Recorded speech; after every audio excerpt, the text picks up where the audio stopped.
Bonjour Joanne, comment ça va? Bonjour, ça va super bien et toi? Ça va bien. Donc, Joanne Martel, on se connaît quand même bien. On a essayé de s'auto-coacher dans la rédaction d'un livre. Toi, c'est pas mal terminé. Moi, disons que c'est autre chose. On en reparlera on va faire un autre enregistrement sur comment rédiger un livre Oui. professionnel. Mais aujourd'hui, on va parler de présentation. Euh, Joanne, aujourd'hui, tu es conceptrice pédagogique et tu es designer de présentation. Donc, ça veut dire quoi concrètement, là? Qu'est-ce que tu fais? En fait, c'est d'essayer de se poser la question avant de faire une présentation, qu'est-ce que j'ai besoin comme information pour être capable de convaincre un public? Et ça dépend tout le temps des attentes qu'on a. Des fois, on a des attentes très irréalistes par rapport à, disons, une présentation pour une conférence qui dure à peu près 45 minutes en général, avec un 15 minutes de questions. Je pense que nos attentes sont parfois très irréalistes. Et là, ce que je fais, moi, c'est que je m'assois avec les gens puis je dis, OK, premièrement, dis-moi, c'est quoi ton problème, le fameux pain point qu'on appelle en anglais. Et à partir de ce problème-là, on va définir c'est quoi la situation idéale et le gap qu'il y a entre les deux, c'est là-dessus qu'on va travailler. On va essayer d'élaborer des solutions par rapport à ce problème-là. Et normalement, les solutions, ils vont se diviser en 3 ou 4 points. Et c'est important d'avoir ces 3 ou 4 points parce que là, ça met une structure par rapport à la présentation. Parce que des fois, il y a des gens, ils disent tellement de choses et tellement éparpillés que là, on n'est plus capable de les suivre. Donc, c'est important de commencer par élaborer une structure de base. Donc, le problème, ensuite, la situation idéale, ensuite, définir les 3 points importants à retenir et une intro et une conclusion. Fait Donc, que ça c'est peut juste pas ça. déranger. Oui, oui, c'est juste ça.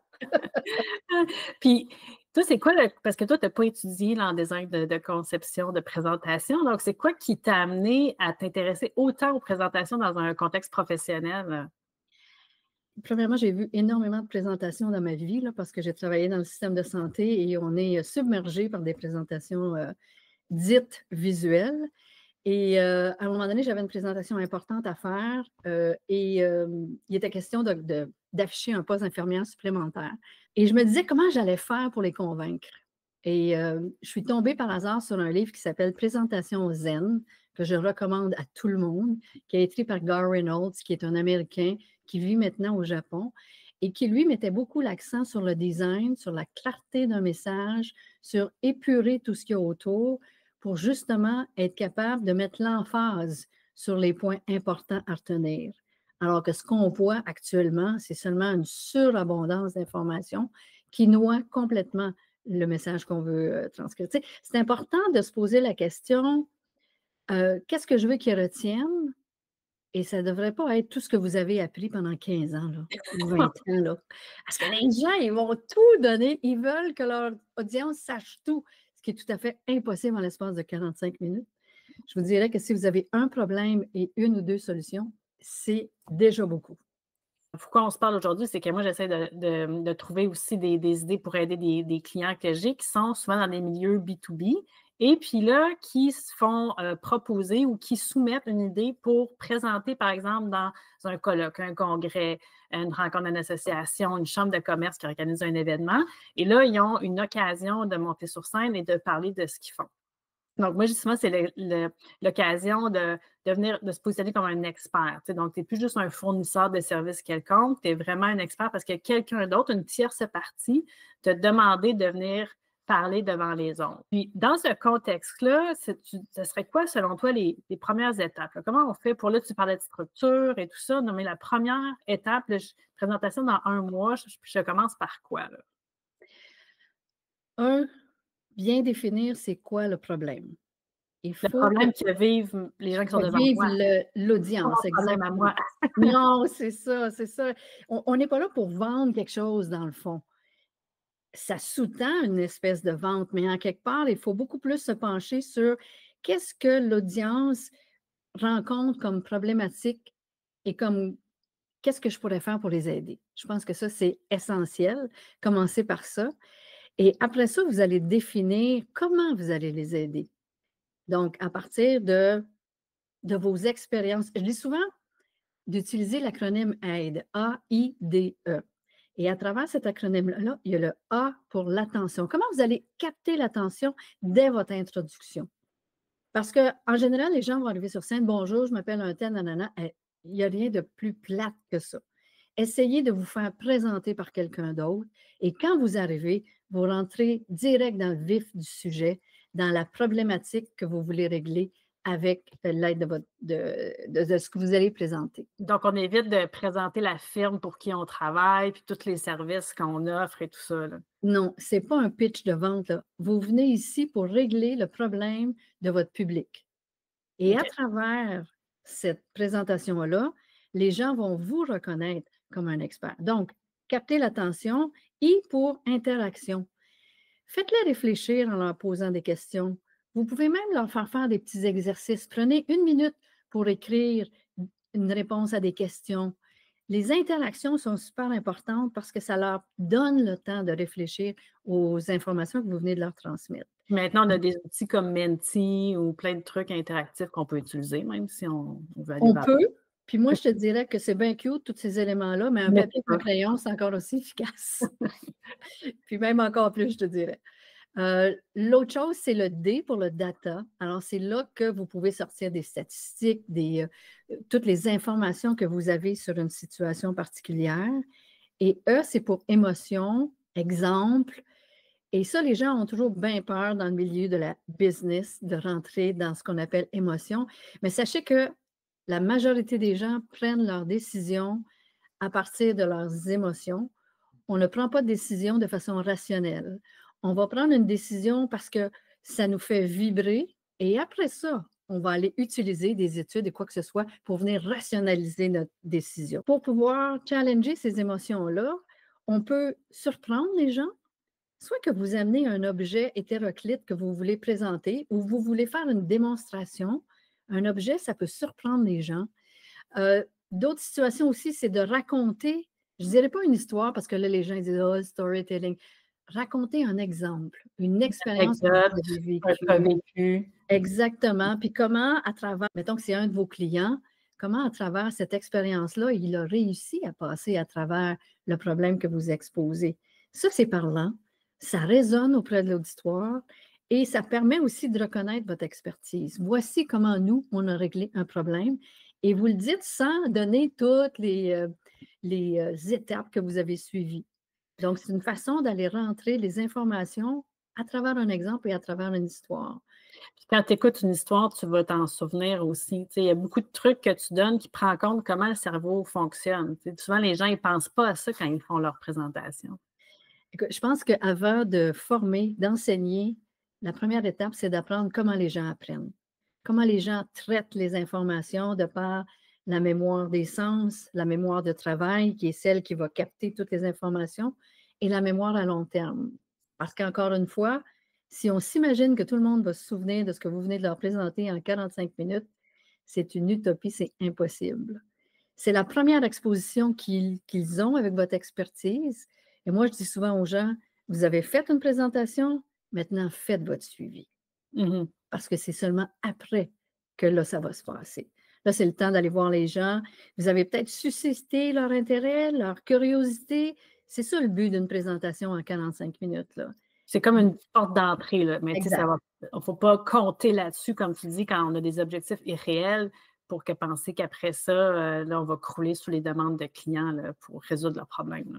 Exactement. Déjà, si vous avez suscité l'intérêt, ça se peut qu'il y ait des gens qui viennent vous voir après. Si vous voyez qu'il y a beaucoup de questions, ça, c'est un très bon signe. Si les gens viennent vous voir après la présentation, très bon signe. Donc, ça, c'est des façons d'évaluer un peu si on a vraiment performé dans le cadre de notre présentation. Mmh. Moi, souvent, je dis aux gens, si par exemple, c'est une présentation en ligne, demandez si vous pouvez avoir accès à la liste d'inscrits ou si vous pouvez partager un message aux gens qui ont été inscrits, par exemple, à l'événement par la suite.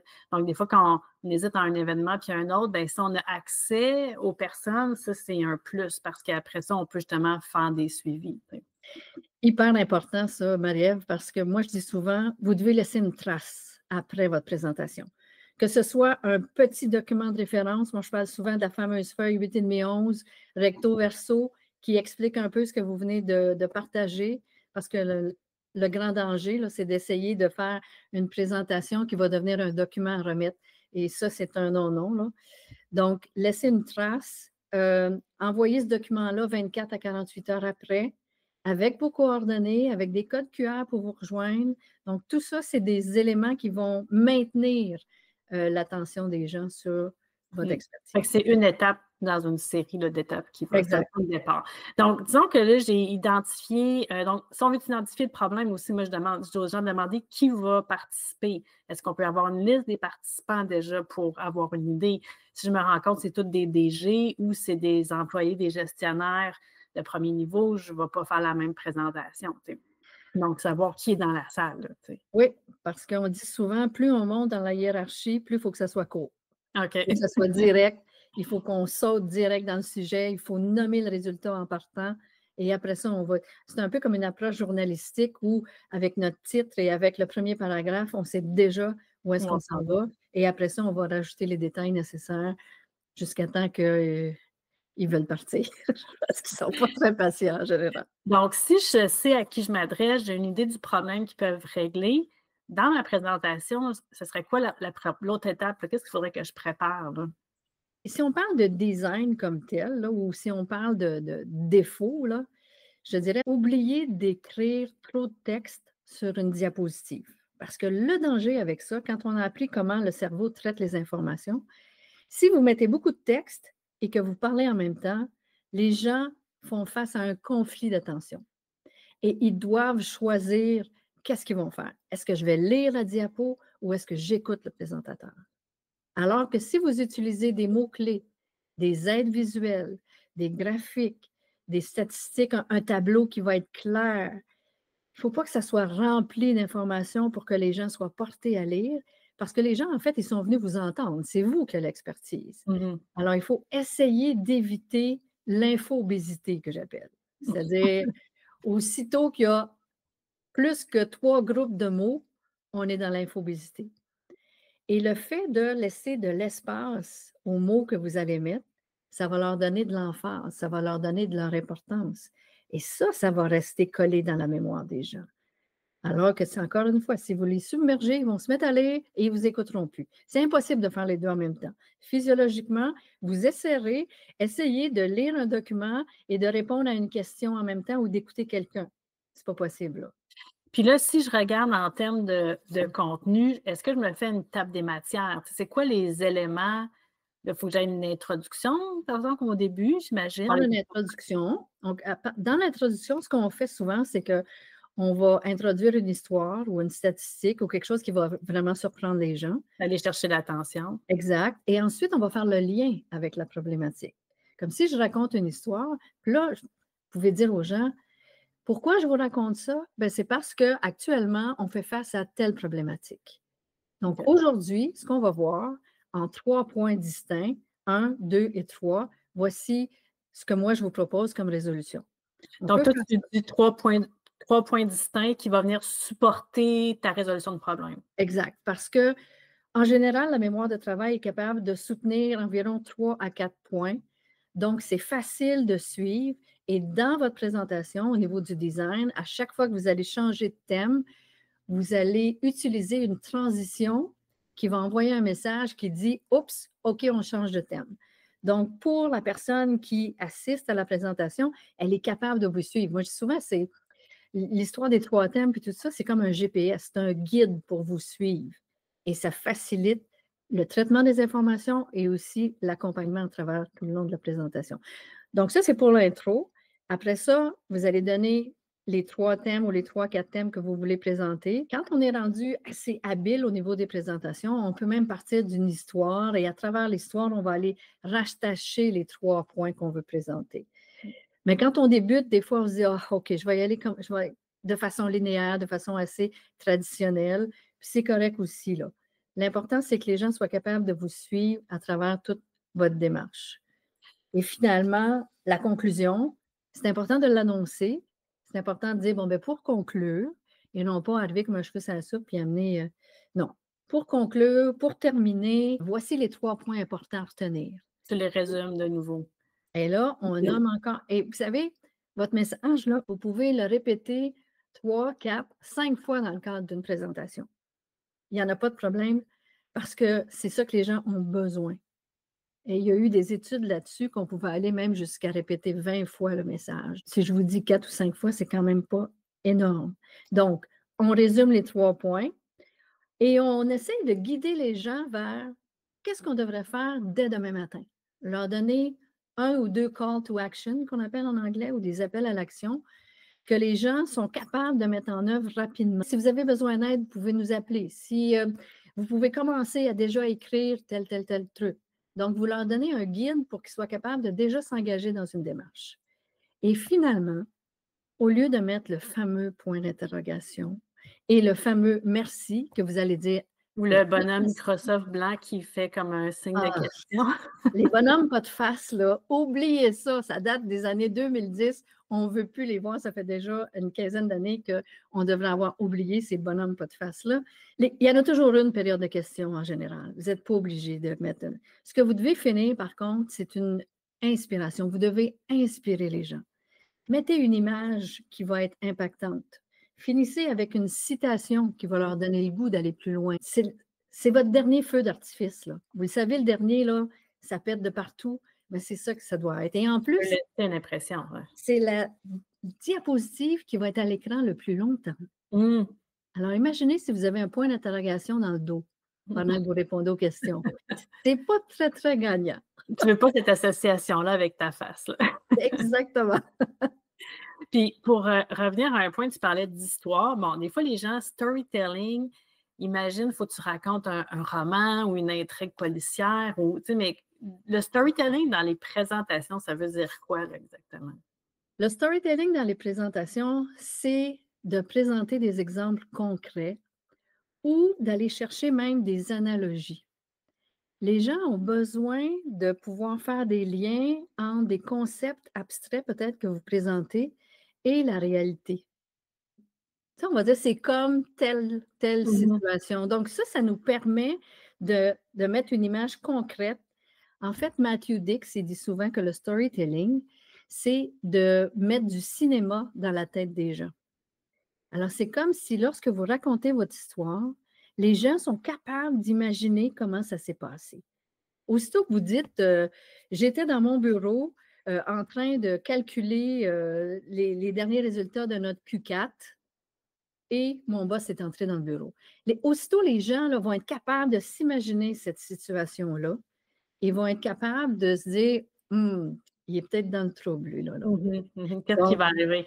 Exactement. Et le storytelling, c'est un peu ça aussi, c'est de mettre du suspense, c'est d'être capable de maintenir les gens en haleine, puis de mettre des surprises. Il y a tellement de techniques dans le storytelling qui peut nous aider. Mais dans un premier temps, c'est toujours de commencer, comme il dit, la location et l'action. Où est-ce que vous étiez, puis qu'est-ce que vous faisiez? Vous partez de ça et après ça, vous enchaînez avec le reste des événements. Et en général, c'est comme des scènes qui se suivent. Ça, c'est arrivé, mais imaginez-vous que telle chose est arrivée. Alors, on est obligé de recommencer et de faire telle chose. Mais telle autre chose est arrivée. Donc vous voyez la suite des séquences, c'est d'être capable de toujours utiliser les but, then. C'est toujours mais telle chose est arrivée, alors on a décidé de prendre une tangente. Je t'entendais tantôt parler de 3 éléments dans la présentation. Moi, je me rappelle, je donnais un cours de rédaction web au cégep, puis à chaque semaine, j'angoissais de manquer de stock. Fait que là, je préparais plein de slides, pour être sûre de ne pas manquer de stock. Puis si on le voit, là, des présentations, tu vois, la personne elle ouvre sa présentation, puis là, dans le bas, tu vois, c'est écrit 92. Puis là, tu fais « Hi!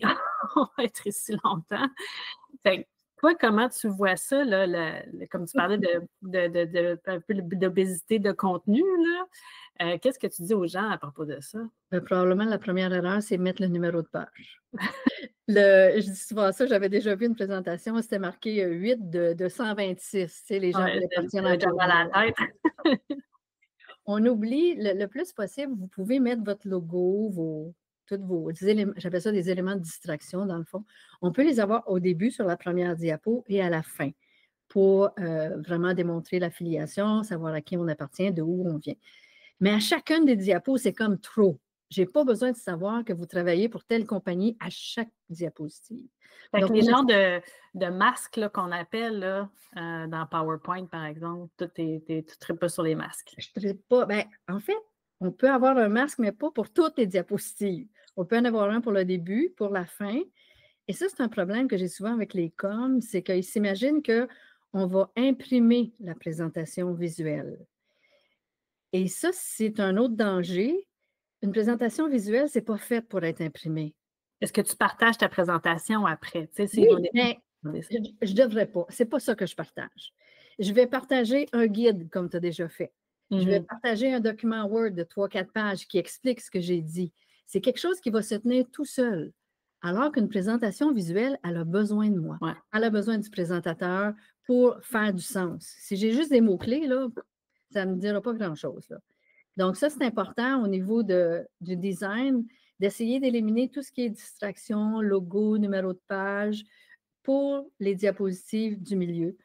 Essayez aussi d'utiliser des fonds d'écran un peu plus foncés que ce qu'on voit actuellement. Parce que souvent, dans les grands écrans, le fait d'avoir des fonds d'écran pâles, comme il y en a qui vont prendre du blanc, là, ça amène un éclairage beaucoup trop intense et ça peut amener aussi une fatigue oculaire. Alors, si vous avez 7 présentations dans la journée, ça risque d'être épuisant à la fin pour les yeux. Donc, je dis tout le temps, prenez un écran foncé, pas noir, parce que le noir, au niveau du contraste, c'est trop fort, mais un charcoal, un vert foncé, un marine va vous permettre de faire un contraste avec les mots que vous utilisez qui va être beaucoup plus puissant et beaucoup plus facile à lire. Encore là, les communications ne sont pas d'accord avec ça. Parce qu'eux, ils pensent encore qu'on va imprimer le document. Ils ont leur palette de couleurs avec leur guide graphique. Mais ça, c'est correct. Mais en autant qu'ils me donnent la possibilité d'un fond d'écran foncé, il faut leur faire comprendre qu'il ne faut pas imprimer une présentation visuelle. Il faut pouvoir développer un document à part qui va laisser une trace avec tous les détails nécessaires, mais pas la présentation visuelle. Okay. Et on ne devrait pas avoir besoin d'envoyer ça, une présentation visuelle.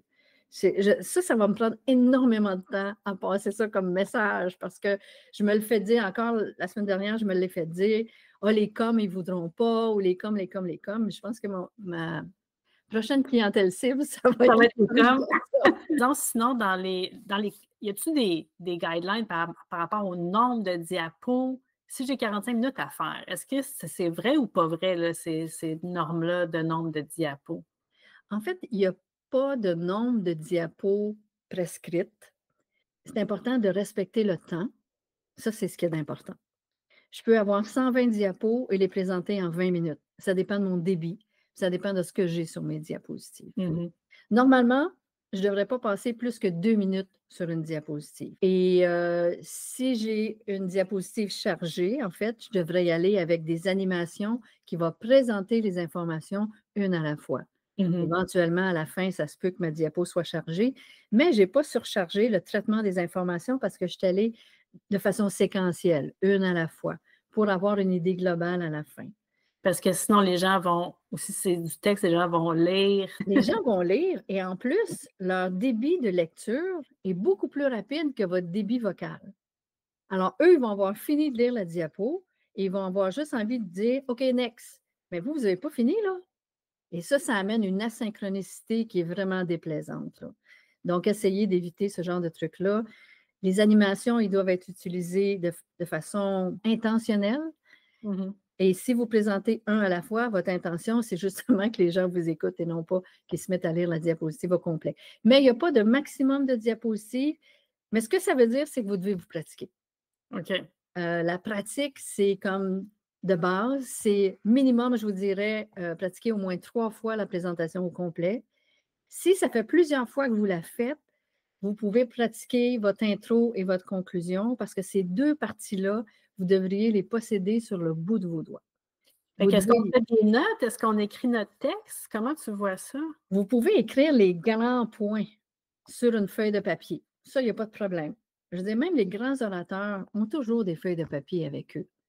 Plutôt que de se servir de son PowerPoint comme d'un téléprompteur, regarder en arrière. Des fois, vous pouvez jeter un rapide coup d'œil, mais il faut que ça soit rapide pour savoir un petit peu où est-ce que vous êtes rendu.